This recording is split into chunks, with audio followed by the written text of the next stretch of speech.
storm pretty much winding down, but Mainers all across the state now are dealing with the aftermath. Check this out. Thousands dealing with power outages right now. Central Maine Power is reporting more than 32,000 outages, and Versant says more than 21,000 customers don't have power. Officials are cautioning everyone to avoid downed lines and do not try to drive through flooded roads.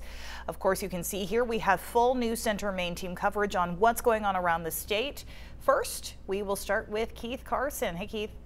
Hey, Amanda. Well, as you mentioned, the storm pretty much wrapped up for most of us. That's one positive of it. We talked about how quick moving it was going to be. A couple of gusts still into down East Maine at 32 miles an hour in Bar Harbor, 30 miles an hour in Bangor. Taking a look at our unofficial highest wind gusts, they usually have to go through and check, but it looks like it's about right. Highest wind gusts in the state, officially in ASOS at least, was 63 miles an hour in Portland, 49 miles an hour in Wiscasset, 51 miles an hour in Bar Harbor, and 58 miles an hour in Bangor. You can see, as we anticipated, the wind gusts not as strong as you head inland away from the coastline. Greenville did have a 63 mile per hour wind gust. They tend to be a little high on that anemometer, it seems. So here's the last of the storm moving out over down East Maine with some rain, a little bit of snow into Aroostook County. Of course, most of us changed over to rain last night. We saw some heavy downpours in there, rainfall amounts of 2 to 2.5 inches pretty uniformly.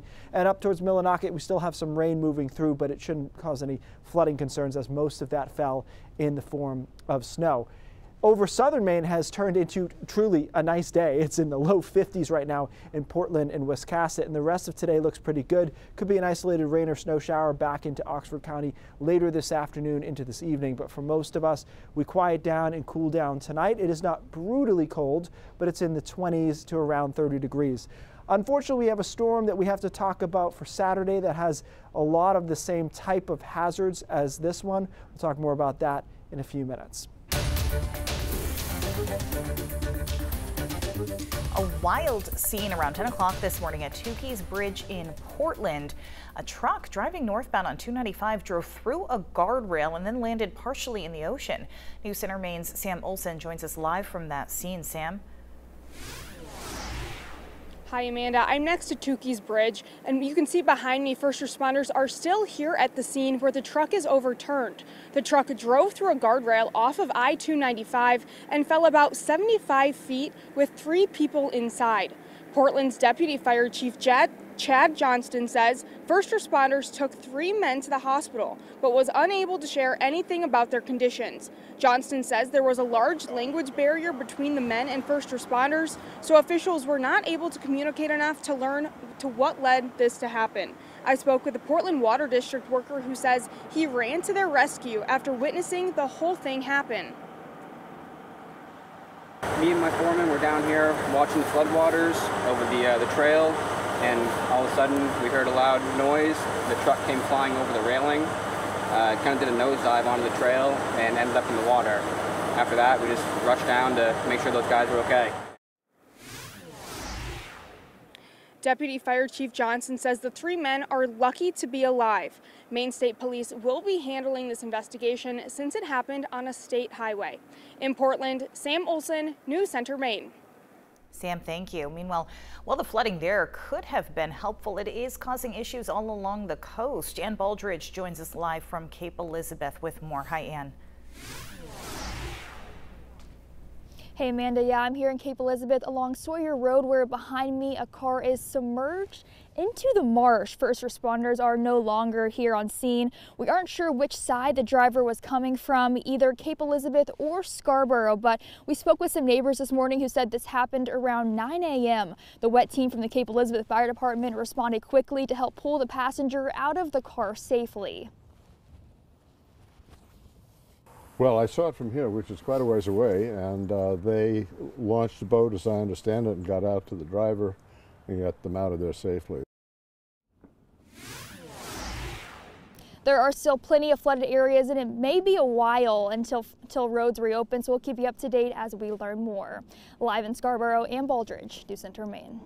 All right, Ann, thank you there. And major flooding in the town of Wells. News Center Maine's Chloe Thibault is there right now, where the community is seeing effects of this morning's high tide. Hi, Chloe. Hey Amanda, yeah, I'm live on Atlantic Avenue. This is a community made up of a lot of seasonal homes, also some full-time residents. As you can see, a lot of flooding in this area. The good news is the water is going down pretty fast. I spoke with Chief Mark Dupuis with the Wells Fire Department. He told me this all started with rain around 6 or 7 o'clock last night, and then flooding began around 8 a.m. when the high tide started moving in. Like I said, they have hit that peak, so flooding is starting to go down now. A lot of damage though to look at. This home right here, we're seeing a downed wire. And he said that his crews really have been responding to calls all day about wires down, propane tanks floating away, flooded basements. He said this storm was pretty damaging, actually more than a lot of other storms they've seen recently, and it really can take a financial toll on the community. It gets expensive. Trees down, our crews have to go out and take care of trees. The fire crews do that, DPW crews are taking care of those things. And it really wreaks havoc on the community, and it slows down our progress in trying to move the department forward or our community forward in things that we're trying to do.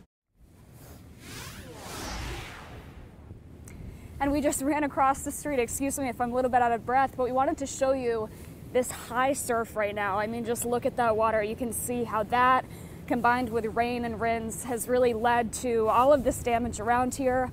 We'll have more reports later today. Again, just remember to stay clear of power lines. They're urging you to just stay safe. Live in Wells, Chloe Thibault, News Center, Maine. All right, Chloe, thank you. Of course, this is a lot to keep track of, but you can stay on top of the latest news and weather information, including watches and warnings, even in a power outage, by downloading our News Center Maine app to your mobile device.